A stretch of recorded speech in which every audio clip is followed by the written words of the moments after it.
sinh viên, cuộc sống bao điều gian khó. Buồn thì nhiều, vui ít hơn, mà vẫn luôn tươi cười. Sáng thức giấc nghe đói trong lòng, cùng đạp xe tới trường. Tối xuống phố ra công viên, ngồi đua vui hát ca.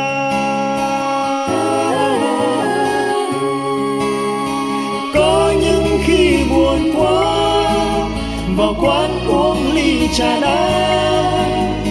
Lần lần buồn vui xứ người, thu qua đông lại tới, ngồi âu lo trong giá rét.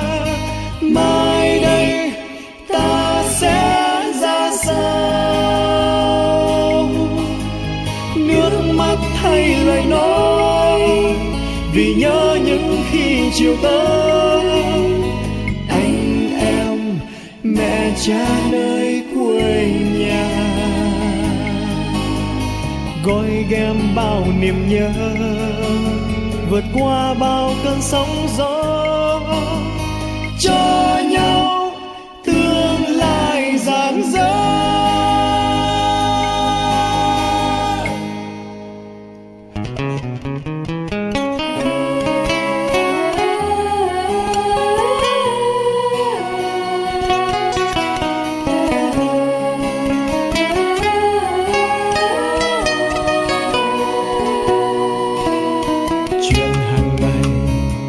Sinh viên, cuộc sống bao điều gian khó.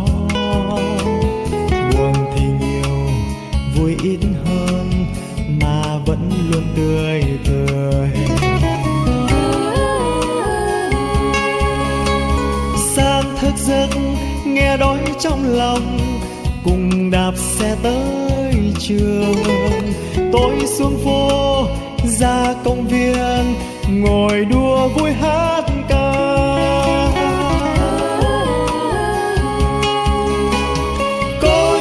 Khi buồn quá, vào quán uống ly trà đá. Lần lần buồn vui xứ người, thu qua đông lại tới, ngồi âu lo trong giá rét. Mai đây ta sẽ ra sao, nước mắt hay lời nói, vì nhớ những khi chiều tới.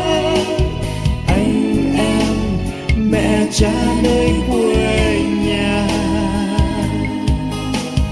gói ghém bao niềm nhớ, vượt qua bao cơn sóng gió, cho nhau tương lai rạng rỡ.